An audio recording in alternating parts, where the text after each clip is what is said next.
Hi, this is Kurt Yeager, and you're listening to Mark Who 42.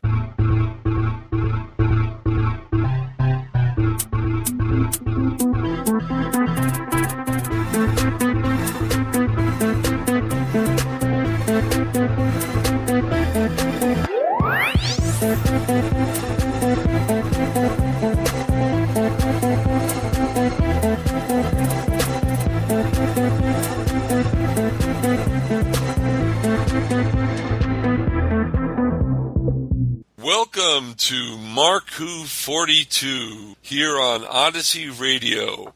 I'm your host, Mark Baumgarten, and with me are my co-hosts, Trish Fryer. Hey there, how's it going? It's going great. We've got Eduardo M. Fryer. Yes, and the good news is I will soon be a legendary Pokemon on Pokemon Go. Oh no. Oh no. Get to those raids, people. And I'll give you a hint, you're not going to be able to catch me with just a regular raspberry. Oh no. Golden or nothing! We're in deep trouble here. How about that raspberry? We've also got Zion Kiros. How's it going, Mark? It's going well. Well, guys, on this week's show, we have Eric Dothett, creator of the comic book The Seer, and our very own co-host, Eduardo M. Fryer. Woohoo! One of the writers of the comic. We'll be talking about the book, The Seer, and independent publishing. But that's in our second half. First, we have the Mark Who 42 news with Trish Fryer. All right.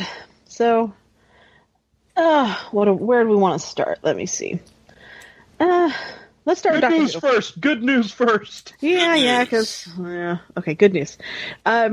So this weekend was Red Nose Day in the UK. Yes. And it is actually 20 years ago that we got the Curse of the Fatal Death. Oh, wow. Ooh, Who remembers what that is? I do. I saw that when it first came out through nefarious means, and it was good. I saw through YouTube. Thank goodness for YouTube. Mine was YouTube. Yep. Was it? Was it on YouTube? Was YouTube on 20 years ago? Is it that old? No, I don't know how old it is, but that's where it gave us the ability to finally see it. Well, finally see it. You know, finally the people see that it. didn't go to nefarious ways to do it. Yeah. Various ways. Some of it had I ethics. mean, Yeah. I should be walking behind you with a bell right now going, shame! Ding ding! Shame! Ding ding! Shame!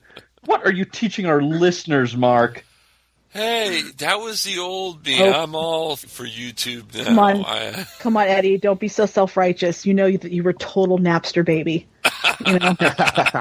Okay, I will admit there was some Napstering in my time. I tried it, didn't like it, didn't inhale. I got BritBox now. I don't need to, so I have my EastEnders that way, so we're good. That's all important.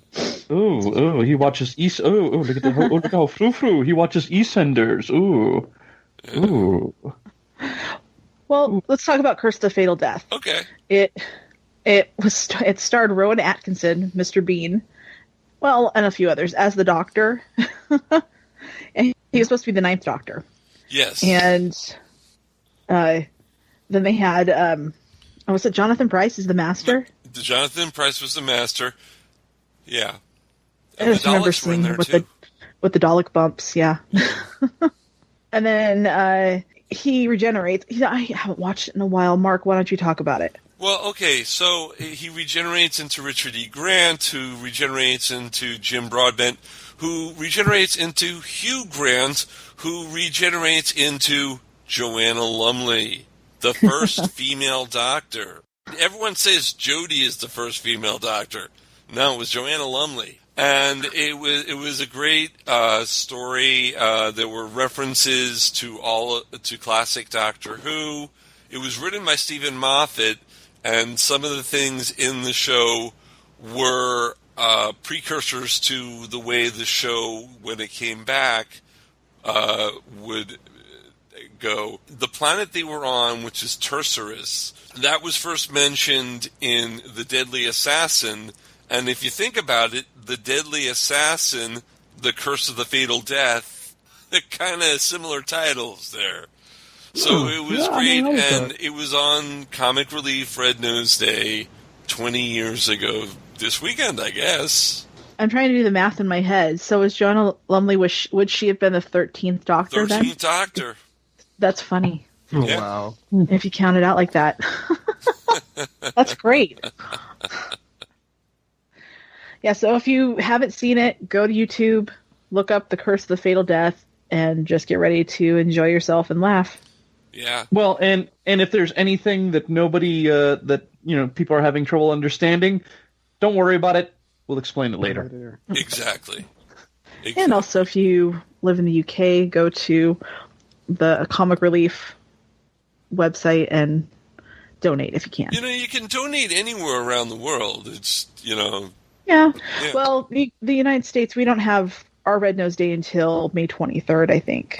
So, yeah, I guess you could still donate, even it doesn't have to wait till then. But yeah.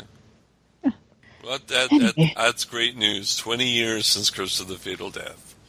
yes, Since the thermal locators, or whatever they were called. Dalek bumps. Dalek bump. Yep. That's what they were called.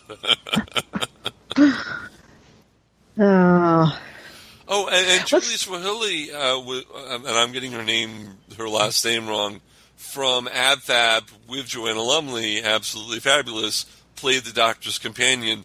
And they were actually, the Doctor was going to give up saving the universe to get married to her.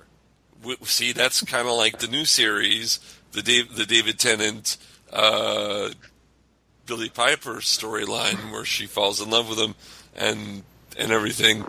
And then by the end of it, when Joanna Lumley, I'm not going to spoil it for you. You'll just have to watch it. No, spoilers. I'm not going to tell them.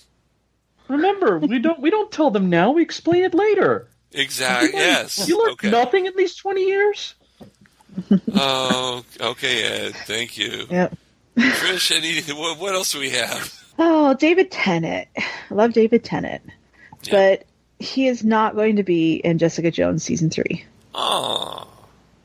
Yeah, the show has been canceled after this next season, which kind of sucks, but David Tennant says, well, maybe it's, for the best, that not everything has to be drawn out, 3 seasons, it could be, just a good story, and since, they know that they're done after this, hopefully they come to a nice conclusion. Yeah. Of course, there's always... Luke Cage shows up in it. That who? Luke Cage. Oh, I hope so, too. Yeah. Because Luke Cage has crossed over to Jessica Jones before. Well, So, in his show, they canceled Luke Cage, but, okay, let's have him back. I'm hoping that we get Hellcat. Because, the season 2 had set up for it, and it's like, okay, you set up for it, let's have it here. Okay. Come on, let's have, let's do it. Let's, Okay. That sounds Come on. cool. And they What, did you set it up. You disagree? Because, they did have, But if you're, really wanting some David Tennant, don't worry, Good Omens is coming out. Yeah, Good Omens. Can't wait for Good Omens. That's coming the out, trailer I looks think, May amazing. 31st? Yes. Yeah. And is that on Amazon Prime? Amazon Or is- Prime. Yeah. Good thing I have that. And they announced that Benedict Cumberbatch is going to play the devil. It's going to be his Satan. Oh, okay. And Frances McDormand is God. nice. Wow. Sounds good to me. So yes, David Tennant is still everywhere. Watch DuckTales too. Every once in a while, DuckTales. Scrooge will say Scrooge something. McDuck. Scrooge will say something, and you're like, "Oh, that's so David Tennant." And then there's a lot of times where you just totally forget that it's him. So very good casting. Yeah. Well, it's good to hear David Tennant in his natural accent. That's a good point. Yes, very true. All right, I'm going to do a sad news story. Oh. And Hang before on. we go, and then Hang we'll on. Where's my tissues? Okay, there you go. We'll have a couple of happy things. I'm holding the tissues. I'm ready. Go for it. Go for it. So, I don't know how many of you guys. I wasn't really a fan of Beverly Hills 90210, but the actor Luke Perry died since the last time that we did a show, and he died of a stroke. He's only 52 years old, which, it just goes to show that it could happen at any age. Guys, I turned 52 in July. Let's hope that it doesn't happen. Yeah. Luke Perry was in Riverdale, wasn't he? Didn't he start doing Riverdale as a father of one of the actors? I think he was the father of Archie, wasn't he? What the heck are they going to do now? They're going to... I guess, yeah. I don't watch Riverdale, so... I don't watch Riverdale either, but, Archie. I used to read Archie, so there's a little hope there. I don't know. But, yeah, Luke Perry died, and that is a sad news. Jan Michael Vincent. Airwolf. Yeah, he died too. Yep. Past week. Oh, man. But yeah, as for Luke Perry, I think my favorite is number one, him in the Buffy the Vampire Slayer movie, and I like him I like his appearance in The Simpsons, where he was Krusty the Clown's half brother. I like him in Jeremiah, the JMS show with Malcolm Jamal Warner from The Cosby Show. It was on Showtime. It lasted 2 seasons, and it was a really good apocalyptic show. And Luke Perry was in that. Let's not forget his cameo. He does have sci-fi creds. Yeah. Let's not forget his cameo in the Fifth Element. Okay, so he's there too, yeah. Okay, you promise because of the sad news you had some happy news? Some happy news. Okay, guess what? Disney rehired James Gunn. Yes. Yeah. Yeah. Finally, they realized the error of their ways, and they've rehired him to direct the 3rd installment of Guardians of the Galaxy. Ooh, Batista doesn't have to quit. That's good. That is true. Yeah. But then I saw a story this morning that said don't expect it anytime soon. It's probably not going to come out until 2023. Oh my lord! Wow. I know. Well, there are a lot of movies that they're coming out with between then that they've already announced. So yeah, it wouldn't fit in their schedule until probably 2023. Not to mention the fact that they did, he has been working on what's it called, Suicide Squad 2. So yeah, that's true.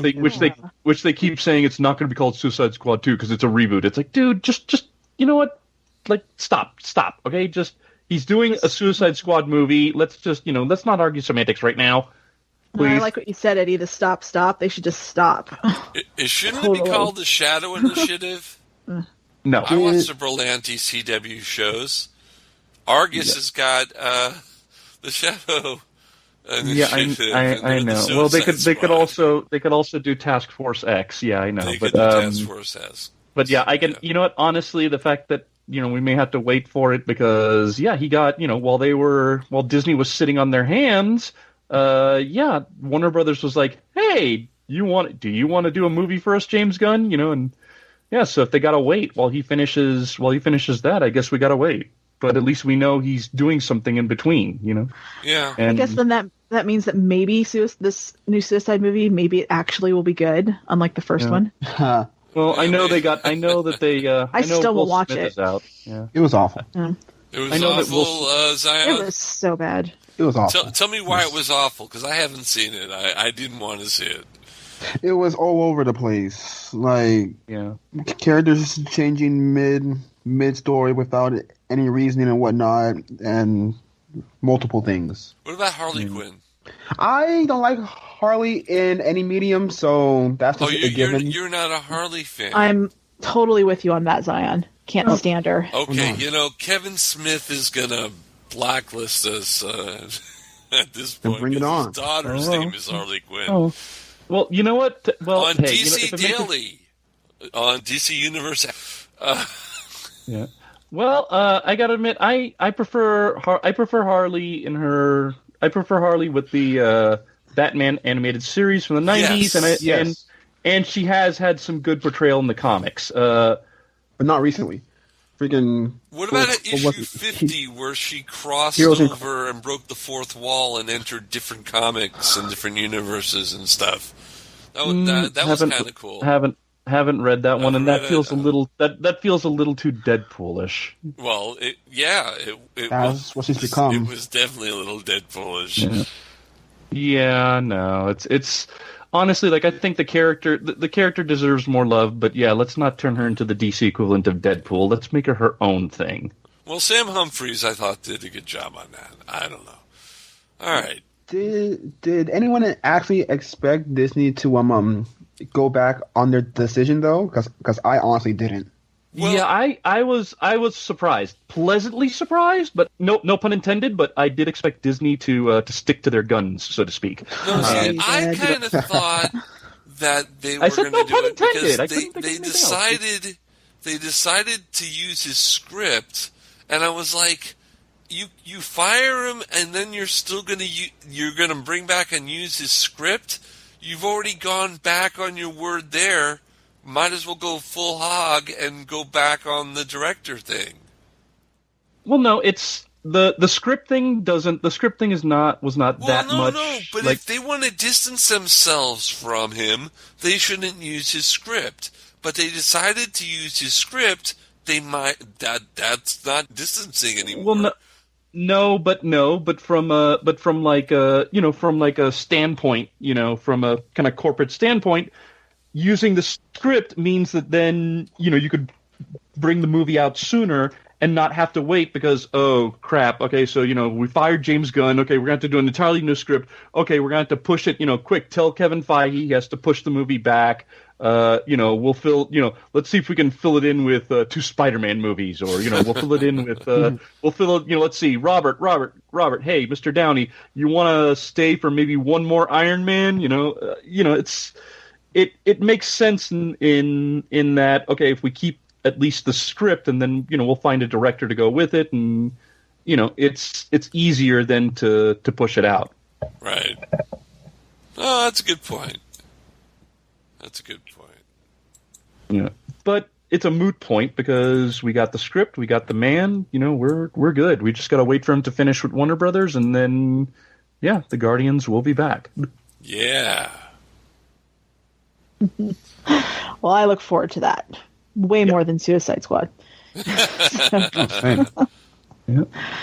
All right, and one more news story to go. Okay. Is it a happy one, or should I grab? Yeah, no, it's nice. It's happy with a slight bit of sadness, I guess. Oh. Okay, I'll grab one. Okay.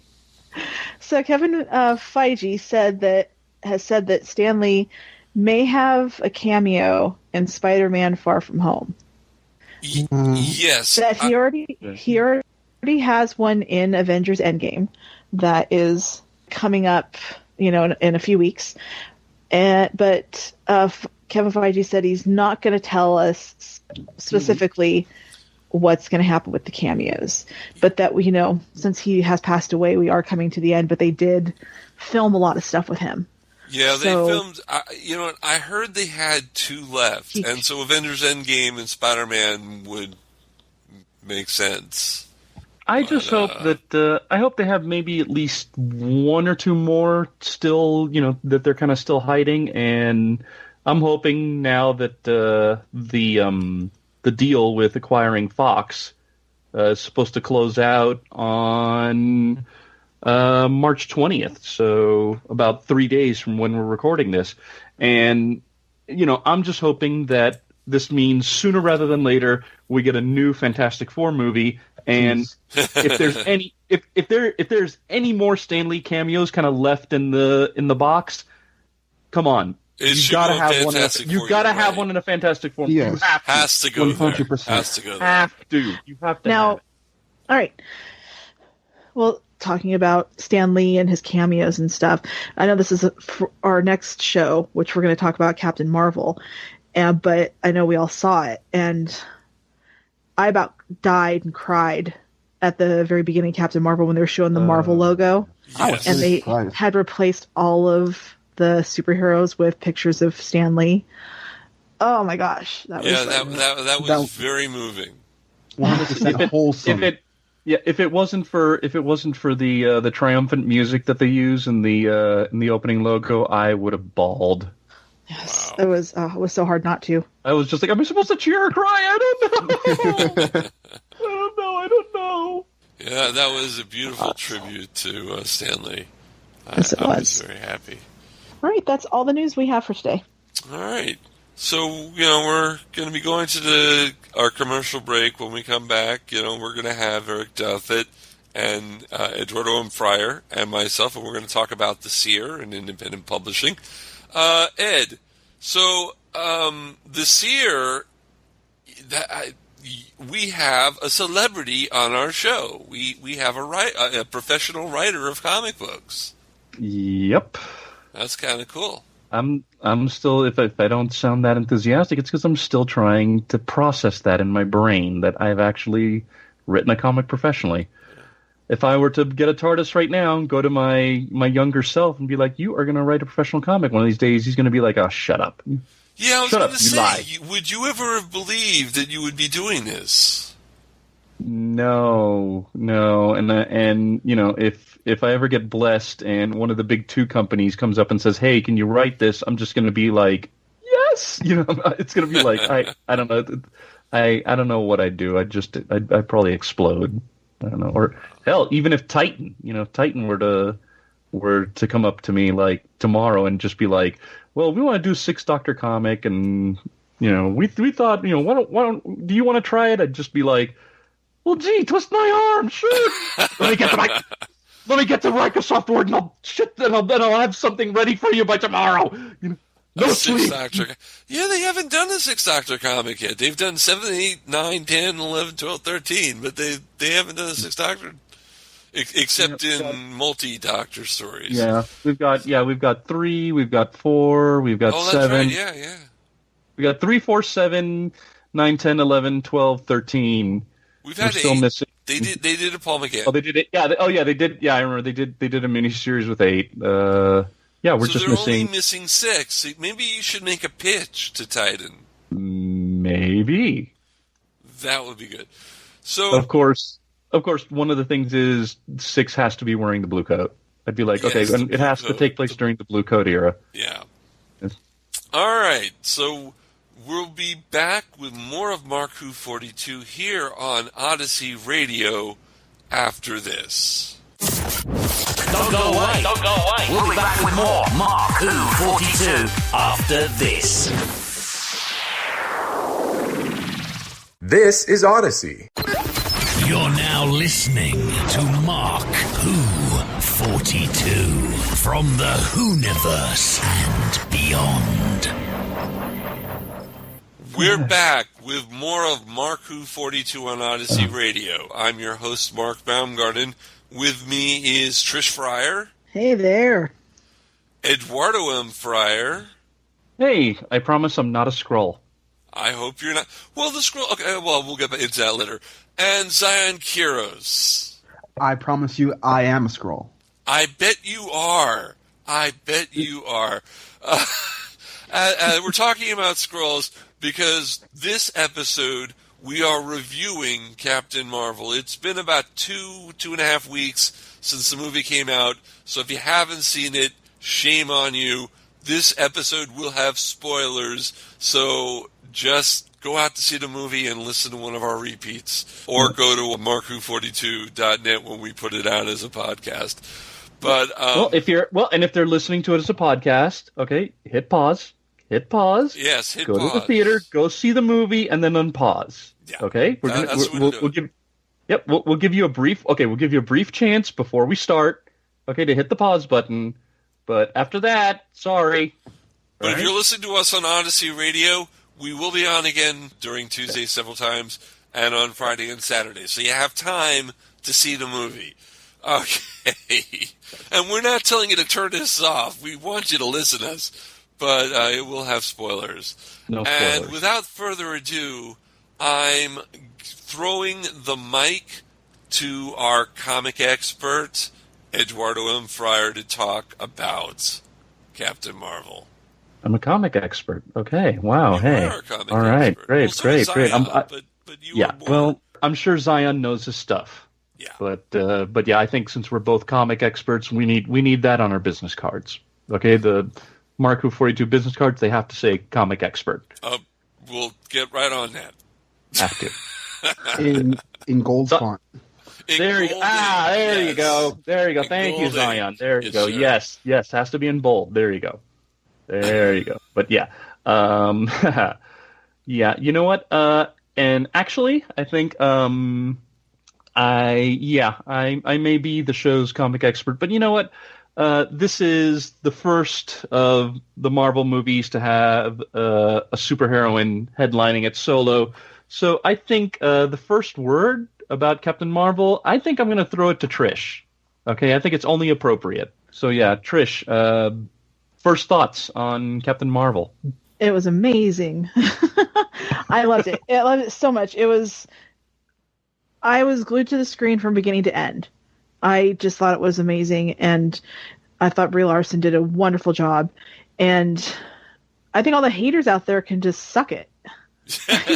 Me too. Me too. I know it's not supposed to be for that, but yeah. I know. But the thing is, though, is that everything that they were complaining about wasn't even in it. You know, I mean, they were complaining that this is all about man-hating. Not once was it ever addressed that, you know, saying that, oh, men suck and women rule, or that, oh, wow, she's doing a great job. And look, she's a woman, and that's even cooler. They never even brought up gender at all. You just go into the movie and you're just like, she's the star, she's the hero. And gender is never even brought up, not even once. So I don't know what people are complaining about. And, you know, if you're one of those toxic males out there that think that this is a big middle finger to you, get over yourself. Yeah, go see a good totally movie. Not. No. So, yes, the whole thing is, I really love the movie, and I'll talk more about what I think later. You guys go on. Yeah. Okay, Zion. Okay, I personally, I liked it. I didn't think it was the best Marvel movie, but I definitely did like it. Particularly because, like, I grew up as a very big fighter pilot kid growing up. So me knowing that it was a very male-dominated profession back in the 90s, and them actually showing that was really, really interesting and very informative to see. Now, that being said, with Captain Marvel, I particularly like the original 60s Dr. Lawson comics a lot because I like Cape Canaveral and whatnot, and that's pretty much the hometown hero around here. So coming into this, I didn't really expect Dr. Lawson to be in the movie, but he is in the movie, but in the movie, he's a she, which is fine. I wonder why they actually did it for Lawson, because in terms of the MCU, I think this is the first time where they actually switched the gender around for a character. Yeah. I'd have to check to see if they actually did a gender switch, but I got to admit that. Well, think about it. Yeah. Lawson was actually Marvel, the original, yes. Which in the comics, Marvel was the original Captain Marvel, and that was male. So the fact that Lawson was female and was actually Marvel, there is a gender switch. The gender switch. I mean, I got to admit, I was very surprised when we found out that Annette Bening was Lawson. But I have to admit, I'm not. It's not a big deal for me. I mean, it's. Yeah, it is. I mean, for me, it worked. You know, it did work in the sense that I'm just like, okay, it's not.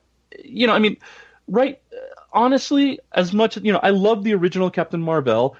I got to be honest. I have the Death of Captain Marvel, and it can be really hard reading it.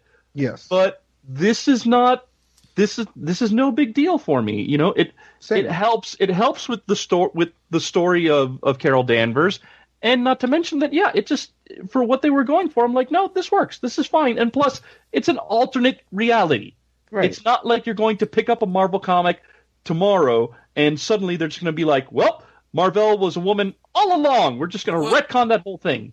If you think about it, isn't the Marvel Cinematic Universe a different multiverse in the Marvel comics? Yes, it shadows more of the Ultimate Universe than it does the 616 universe. Yeah. The 616 universe is the comic universe for the main. Also, it's also the Marvel, all the movies that have ever had a Marvel character in them are a part of the multiverse. Right. They are. What number is the multiverse number for the? First of all, it would be universe. It would be universe. And I would have to check on that, but I know that the MCU does have a designation in. I know that it does have. So I thought it is Earth 199999. Okay. Thank you. There we go. So Universe 1999. How to do? So that it does. It is its own thing, but. So Toby Simon was an expert in his own way. Yep. But one thing I didn't like and really, really bugs me is what they did with Nick Fury's eye. Okay, so you're not a fan of the fact that it was that it was actually removed thanks to Goose. I am not pleased with the fact that he saw what Goose did, was visibly fearing what Goose was doing, and still put it close to his face. Well, speaking of how cautious and what Nick Fury, this early Nick Fury has just seen, I don't think he would have put that cat anywhere near him. But the cat liked him, so he didn't expect him to. Well, not really. What was it really? The cat. What was the name of the race that the cat really was? Flerken. Flerken. The flerken. I think my cat's a flerken. I think our cat's a flerken here at the everyone's cat is a flerken. I think all cats are part flerken. Flerken cat. It's a flerken cat, all right. Yeah, we got a message from the head of Odyssey Radio that they don't want us to curse and stuff, but I like flerken, so we're gonna. That's our new word for it. But this is a flerken show here on Odyssey Radio. Yeah. Well, okay. As far as that's concerned, honestly, I mean, I know a lot of people were expecting Nick Fury to have lost his eye, like in battle or something a little bit more dramatic. I mean, I have to admit that's what pops into my head. Well, it happened. Didn't his eye get injured several times during the movie because of? You know what? Actually, there you go. Well, Mark, you're reading my mind. You're on the right track, which is, his eye the first eye injury we saw was the car crash.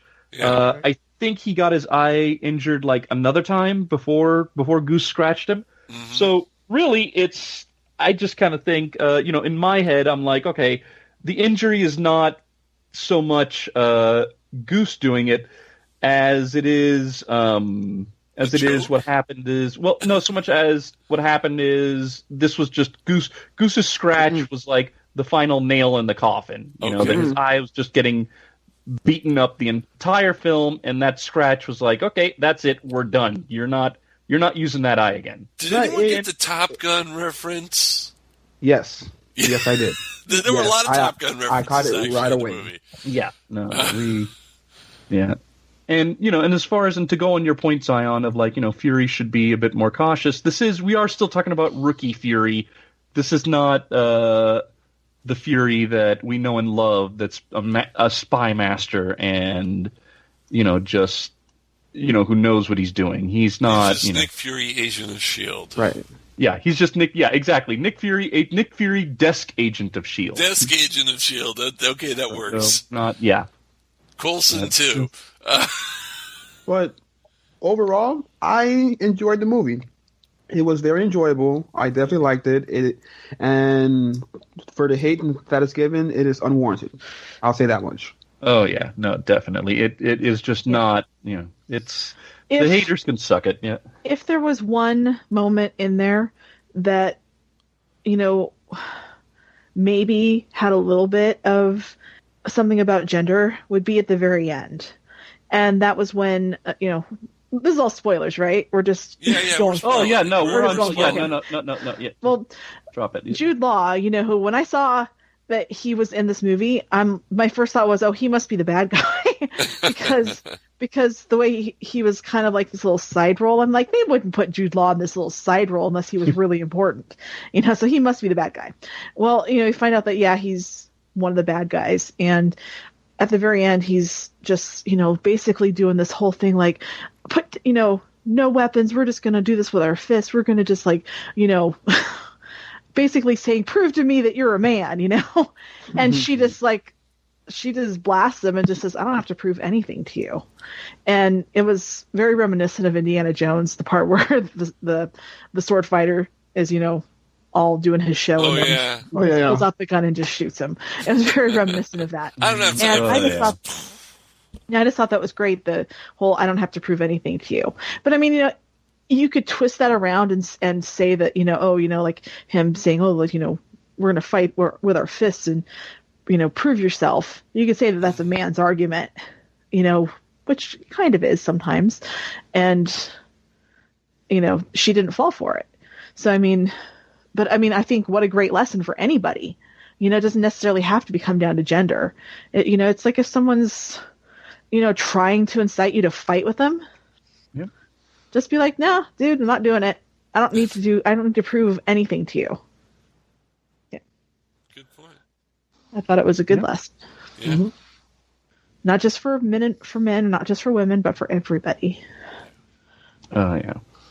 But, now, I think we do now. One thing I do want to talk about, especially because of the fact that Captain Marvel takes place in the 90s, and in a lot of ways, like we just discussed one, which was Nick Fury's Eye, it's supposed to be kind of a prequel to the MCU we know and love. So, I don't know about anybody else, but what I like about it is that it didn't feel very, heavily prequely. It wasn't like it wasn't like they were just trying to hammer home, it wasn't like, for example, we had Nick Fury and Coulson as rookie agents, but it wasn't like, at one point they run into teenage Tony Stark or there's like, this, or we have like, young Maria Hill or something, it just, we did have the Tesseract, but it felt like it could also, like for all the references and stuff, it could also stand on its own. Yeah, it was definitely its own story. Ed, you didn't ask me how I liked the movie. Okay, I loved the movie. I thought it was great. Definitely one of the top Marvel movies. I like the fact that it starts out, and you think that Captain Marvel's a Kree, so it follows the comics. Well, not the Carol Danvers comics, but the Captain Marvel comics. But then you find out she's an Earthling, and she gets her powers from the Tesseract. So she is essentially the most powerful person in the Marvel Cinematic universe. And I love that because she's going to be in Endgame, and she is powered by the Tesseract, but Thanos has, 5 rings? He has 5? 6. 6? So he's more powerful than her, but if he loses the rings, if he takes the rings off, she's going to just... and I don't know if this is the spoiler for Avengers Endgame, but she is going to totally take out Thanos. Well, we'll talk about Endgame in a minute. And by the way, it's gems, not rings. Gems. You're thinking yes. You're getting him confused with the Mandarin. The Mandarin had the thing with the rings. Yeah. The Mandarin had the rings. Thanos has the gems. Gems. I never read Infinity War, so I'm What? What?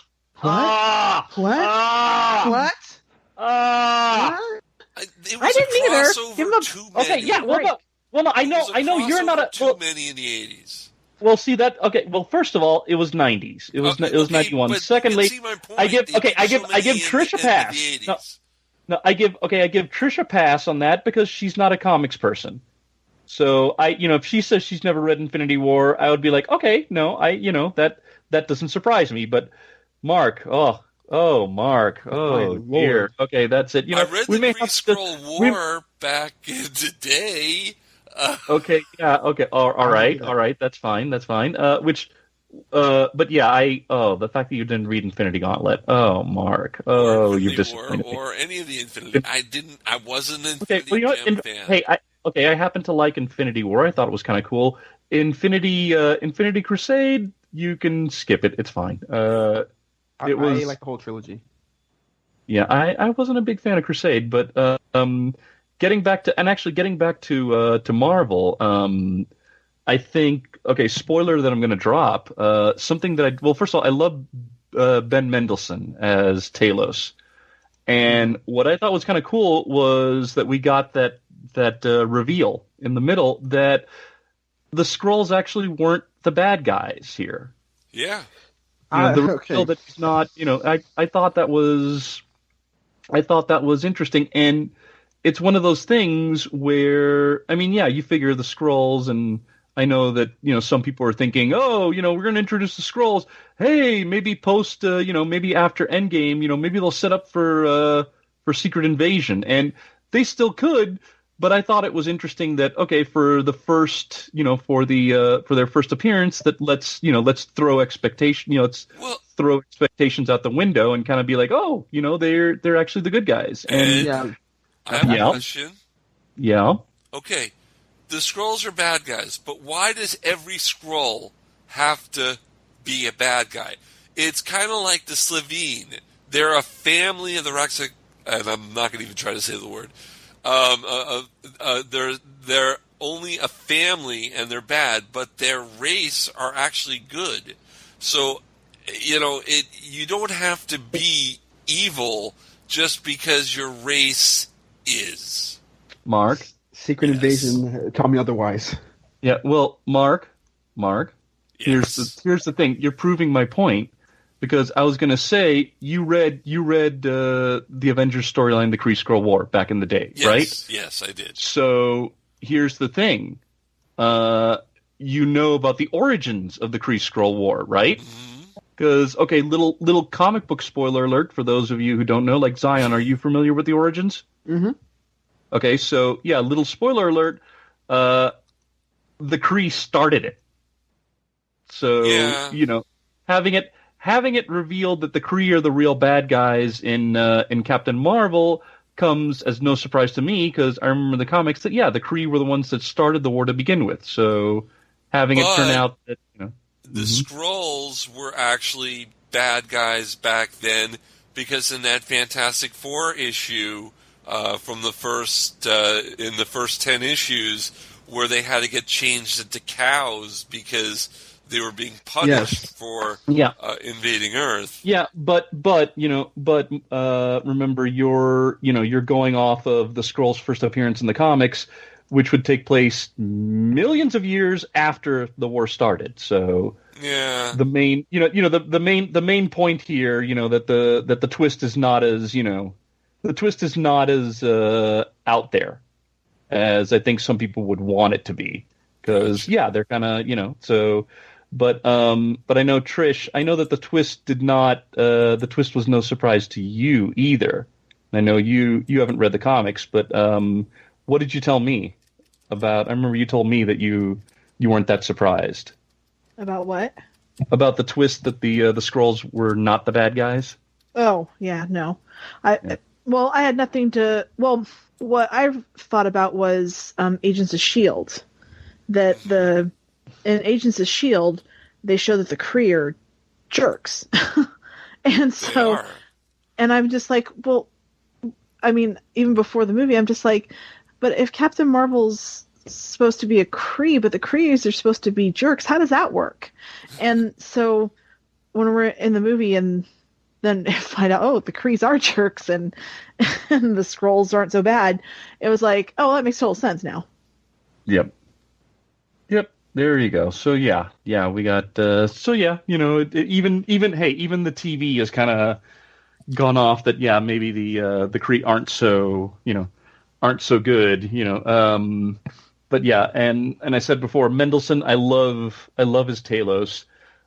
One thing I love is the fact that Ben Mendelsohn made the choice in his performance that he was going to do the American accent for Talos's human disguise as Fury's boss, but that in Skrull mode he was using his native, I think it was Australian, his native Australian accent. So I thought that was a great kind of choice and a nice way to give people kind of a little something to work with, like, oh, we're talking to Skrull Talos because of that. Like, I thought that was a cool choice. All right, Ed, I'm going to have to stop you here. We're going to take a break here on Mark Who 42 on Odyssey Radio. When we come back, we'll have more of our review of Captain Marvel. We'll be right back. Don't go away. We'll be back with more Mark Who 42 after this. You're listening to Odyssey. We're back with more of Mark Who 42 on Odyssey Radio. Today we are talking about Captain Marvel, not Shazam, which comes out in a couple of weeks, and the original Captain Marvel, but we're talking about Marvel's Captain Marvel, the only Captain Marvel that's allowed to be talked about in that name. And Ed, take it away. We're talking about Ben Mendelsohn's Talos. Trish, what did you think? Oh, the guy from Ready Player One. Yeah, Ready Player One and Yes. Rogue One, yeah. Okay. But Yeah, he's been no. in 2 movies with the word one? Huh. What's funny is I saw him and I immediately thought, oh, bad guy, because he seems to be playing the bad guy. And so it was kind of nice that he turned out not to be the bad guy. But I still had a hard time in my brain reconciling the fact that he wasn't the bad guy. I kept on expecting him to turn bad at some point, and then he didn't. And it was like, oh, okay. But no, I thought he was really good, and he did good under all that makeup too. Oh yeah, and I just have to love, like, when he, when it was revealed that he was a good guy. I just love the back and forth between him and Fury and Maria Rambeau, and I just thought, it's like, okay, this is great. Gotta love when they found the cloak ship and he's like, a cloak ship? You didn't think about this? You're my tech guy. I was like, really? He was very funny. He was hysterical. Exactly, yeah. Once he got past the point of you thinking he's bad, and then he turns out good, he was the funniest character from that moment on. Well, but I mean, I think the Scene Stealer, he was Scene Stealer 1, but Scene Stealer 2 had to be Goose. Yes. Goose was adorable, and you know what? We're full confession. Trish, what did you buy last time you went to Target? I bought a plushie Goose. Yeah. Oh. They have. When you press his chest, tentacles fly out of his mouth. Yep. And I have a question. Okay. Where did the flerken come from in the comics? I think it's pronounced flerken. Excuse me. Yeah. Flerken. This is my flerken show. I can say flarken. Flerken. Excuse me.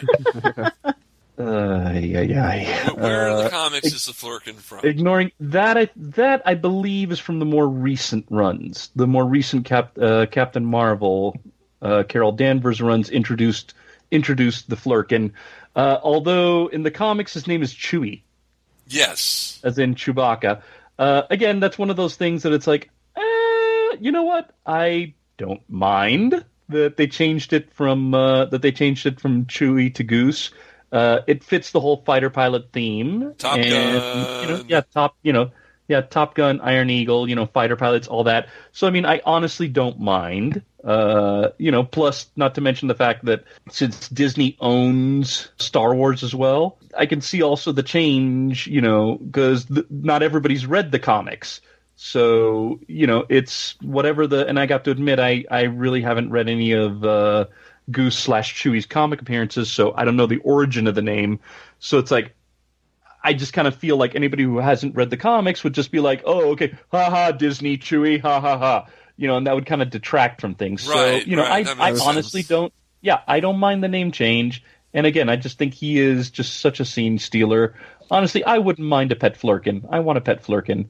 And I would of course, handle myself so he wouldn't eat me or, use the tentacles on me. So, Right. or like scratch my eye out. Worst case, if he gets my right eye, that's fine. It has problems anyway, so he'd be doing me a favor, and I think I'd look awesome in an eye patch. You do look awesome in an eye patch. I've seen you in an eye patch. Okay, there you go. Cosplaying your Nick Fury cosplay. I have a question about the eye patch. Wasn't there in one of the Marvel movies or something that Nick Fury lifted his eye patch and had a working eye, and that maybe he didn't lose his eye, and when he got the tray of eyes from Coulson, he wasn't actually paying attention to him because he knew he really didn't need one because he still had his eye? Actually, no. You're thinking of what? The end of Winter Soldier? I think so. I think end of Winter Soldier. He took out his eye patch, grabbed a pair of glasses. No, I think the eye is still bad. It's still bad. Maybe it's still bad, but maybe it's still his real eye. It is. Yeah. If you look at him take off his eye patch, you can see the scratch in his eye. Yeah. Yep. So he didn't lose his eye, and I thought that was a good joke.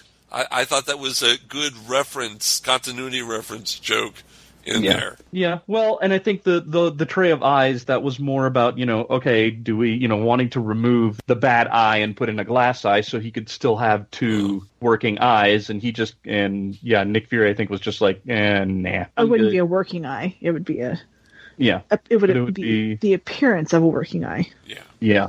So, I know somebody was complaining. I know somebody, I think it was on Facebook, that like, the line was, I trusted somebody, and it's like, he's not wrong. Exactly. He's not, like, it's not wrong. It's not wrong. There's nothing in the losing it, because I mean, and you think about it, like we had said, we had just discussed it. There were 3 times where his eye got injured in the film, and there are 2 that I could think of that it could apply, not just Goose, but also the car crash, because it involved Skrull Coulson. So he could be talking about that. Plus, not to mention, again, this is Fury. Fury is, by the time we get to the Fury that said that line, he's a spy master. He's going to, I don't want to say lie per se, but he's going to have fun with the word choice. Yeah, fun with alternative truth. There you go. Let's just use that. He deals in alternative truth. So yeah, the circumstances might not be exactly what we're thinking, because Fury's better at alternative truth than the Doctor, I think. Oh yeah, for sure. Yeah. That's true. Now we did mention Annette Bening. Annette Bening was Marvel. Marvel had a bit of a gender swap. But I do want to bring up, because she actually double rolls it, because we have Annette Bening as the image of the Supreme Intelligence, which I wish we saw. Yeah, I showed you what the Supreme Intelligence really looks like, right? Yeah. The green blob thing with tentacles. Now, I do wish we would have gotten like an image of what the Supreme Intelligence really looks like, but Trish, I mean, what do you think? I mean, should we have had maybe some sort of glimpse of the green blob with the tentacles? Well, in the comics, let me ask you this. Is it like in the movie, the Supreme Intelligence appears to people, it's a personal thing, or is it always a green blob to everybody? It's been, the majority of times it's been a green blob. I want to say he may have a couple of times appeared to people like as something else, but for the majority of it, it's the green blob. Okay. Because, I don't know, they've done that before, like with the movie Contact, it's like, oh, we're going to appear to you in a form that you like. And I don't know. It's been done. I mean, they did it on South Park, for goodness sake, And so, I mean, it was, at least she wasn't a taco that craps ice cream. But, I don't know. It just, I'm not sure what I think. It feels like it's a tired thing, but at the same time, how else would they really do it? I mean, I guess it was fine the way they did it. It ties into the story. It does tie into the story. And, I think the other thing is that we already had like a thing where, like in Guardians 2, we had Ego, Right. And, he shows up as Kurt Russell, and then we do get a glimpse of his real form, the face on the planet. Yeah, exactly. So there's also the opposite end, which is, how do you do the reveal of the blob with the tentacles without it coming off as like another, as like something that they did in Guardians 2? And then, I suppose they're also kind of waiting for like a sequel, maybe reveal the Supreme Intelligence in all its glory. That's true. Something I noticed that they did not do, which I am kind of curious, if they'd ever touch on this, because one of the things is, we have the Kree with the blue skin, and then we have Carol Danvers as Veers. Everybody just accepts that she's a Kree. I know in the comics there are like Caucasian-skinned Kree, or they're called pink Kree, and in the comics there's actually kind of a bit of a racial thing. Where the pink Kree came about as a result of the Kree mixing, interbreeding with other races. This was something actually that the Supreme Intelligence encouraged to kind of get the gene pool, some bits and pieces there that aren't, that wouldn't be regularly found. But as far as Kree society is concerned, it's, well, you know what? If you're blue, you're cool. If you're pink, yeah, okay, they're not, the pink Kree don't have quite the standing in society that the blue Kree have. Right. And I'm kind of wondering, are we ever going to have that touched on? Or are they just going to, is that something that is going to be comics only? In terms of Captain Marvel, I think that it will only be in comics. Simply because I feel like that Disney would see from a mile away that people will be like, oh, okay, so Captain Marvel is just a racial pandering or the social justice pandering market thing, and they don't want to have the public look at Captain Marvel as that. Okay, that is a good point. And what do you think, Trish? You're as the non-comic fan here. Well, in the movie, I noticed, that when she was with all the other Kree, that no one looked like her. And so I found that odd, at first, because even Jude Law, even though he was light-skinned like her, his eyes were totally different. So that made me question whether or not she was actually a Kree, even from the beginning, because it just seemed odd that there was no other Kree that looked like her. And I think they handled it well, because, if you're not paying attention to little details, you would probably miss that. And I thought it was fine. Ed? Yeah. I'd like to point out another comic fanboy thing that I thought was really cool. Okay. As an 80s and 90s comic reader, the child of Maria was Monica Rambeau. Monica. Yep. And Monica Rambeau was Captain Marvel. The third. In the 1980s, and she was in the Avengers, East Coast Avengers, and I thought it was cool that the character was there. And she was 11 years old in the 90s. What year was it, 94? 95. 95? So 95. If you add on the amount of years now, she could come back. She could be Captain Marvel now. No. If you notice, on a Maria's F-15, her call sign is Photon. Which is also the character's name. Monica Rambeau took the character's name, Photon, yeah. That's my theory. I feel like she's going to be in Endgame as Photon. I think that would be a great idea. That would be cool. I think fanboys of comic Marvel, what was the term? Marvel zombies would love true it. Believers. Yep, true believers. Yep, that Marvel too. Zombies? But Marvel Zombies too. One thing though, I do want to, I love that Monica Rambeau is there. If she doesn't show up in Endgame, I really hope that they have a sequel to Captain Marvel greenlit, and that we do get her as Photon or Pulsar or whatever name they want to give her, that we do have her. But you know what? I think with the amount of money that they're making on this film, because it's going through the roof, it's definitely going to hit the 1 billion mark before it all ends. So there's going to be a Captain Marvel 2. Yeah. But you know what? I think I do want to return to a character we've already discussed, because you know what?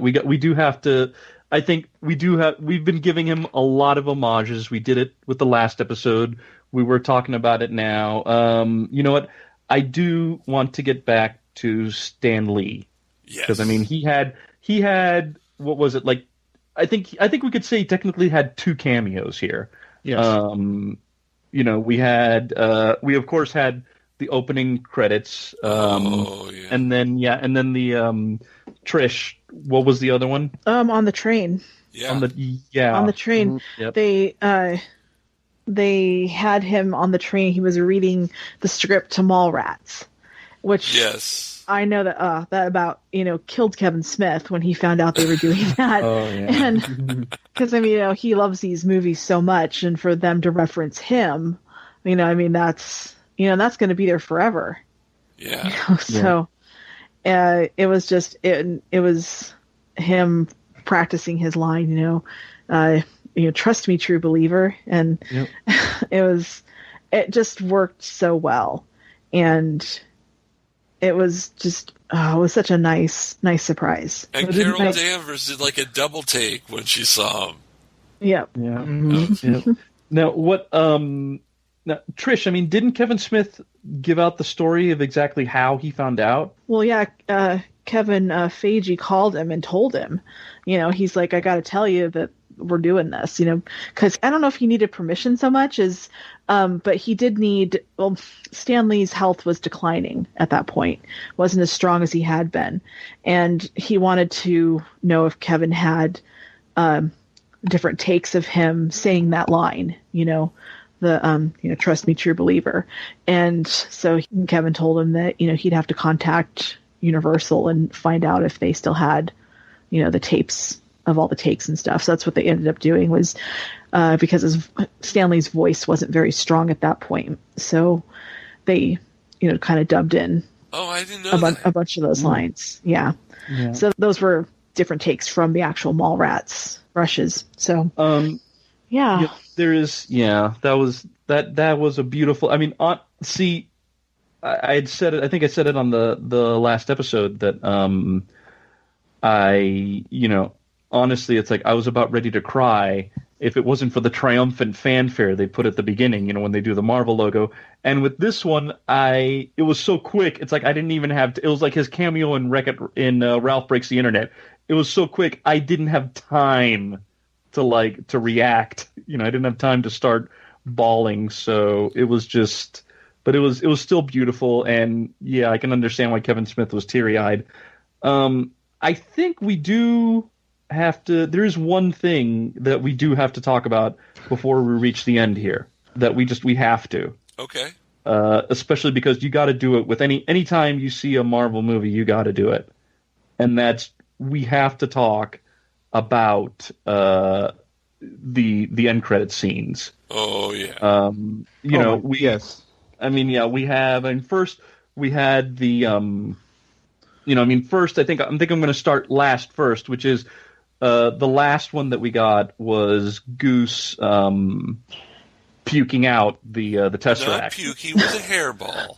Okay, well he was puking, hairballing. The point is he ate the Tesseract, and the end of the final end credits scene was him dumping it on Fury's desk. Yes. So it's one of these things that it's like that sequence, I was just like, that has to be just totally I thought that was hilarious. I was on the floor. I was on the floor. I think we were watching it, Trish and I were with her brother and our friends were watching it, and we just see him doing the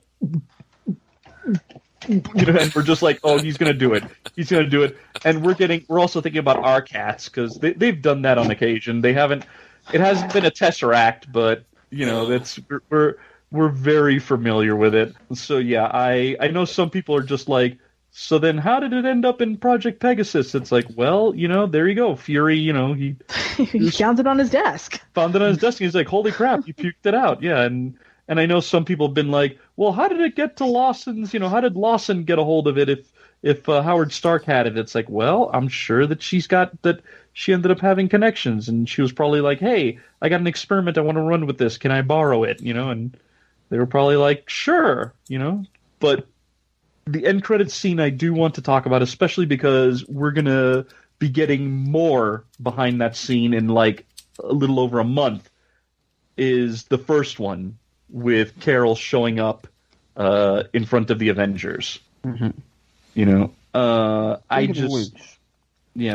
want to say this. Yeah. Why didn't Fury call when New York was being attacked? She was a last case scenario. But we were dealing with the Tesseract. She said, "Protect the Tesseract. Call for emergencies." That was an emergency if I ever saw one. Yeah, I think. Well, I think that. Yeah, that was an emergency. But then again, Fury was creating the Avengers Initiative, so Captain Marvel will come to save the day when I hit the pager, but she's out in space. We need to have something in place first. Yes. We need to have that first line. So I'm sure that Fury had, he may not have called her, but he probably had the pager on him and was monitoring events. And there were, I wouldn't doubt, there were a couple of moments where he probably had the pager in his, secretly in his hands, and he was ready to hit that. It just happened. It just so happened that the problem was solved before we got to that point. Interesting thing, though, is that already a lot of people are talking about, it seems, because we did have Captain America still with the beard, it seems that this happens early in Avengers Endgame. Mm-hmm. And that there may even be, because a lot of people were expecting, she'd show up in the middle or she'd show up in the end. So it is interesting, that trying to think about what her placement is. Yeah, I have to wonder if they're even. Will they even replay that scene, or will she just be there and people that weren't, smart enough to go see Captain Marvel can be like, wait a minute, what happened? Why is she here? Yeah, I'm pretty sure. Hope they do that. I actually hope they do that. Screw those people that don't go see it. Ouch. Well, I'm suspecting Trish. This is like the scene in Doctor Strange that kind of led to Thor Ragnarok. That they are going to have this scene again. Maybe just like Thor Ragnarok expanded. That we're going to have maybe we'll have it from Carol's perspective where she'll be out in space, the thing will go off and she'll start speeding off to Earth. All right, and on that note, we're going to have to leave you folks. It's all the time we have for Mark Who 42. We hope you enjoyed this retrospective on Captain Marvel, the movie that just came out two and a half weeks ago. We hope you enjoyed this show. My name is Mark Baumgarten. We had Trish Fryer, Eduardo M. Fryer, and Zion Quiros, and you'll listen to us next week. So until then, bye everyone. Yep. And and if you're listening to this, post Endgame, and you're back alive after the snap, welcome back. Go to Google, go to Google and everything to find out what you missed. And, go check out, all the cool movies that came out while you were snapped. Because, there was some good stuff. There were some good stuff. Bye, everyone. Mark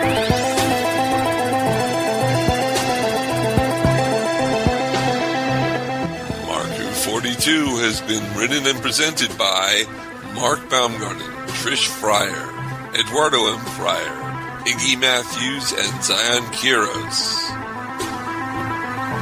Mark Who 42 has been edited, directed, and produced by Mark Baumgarten.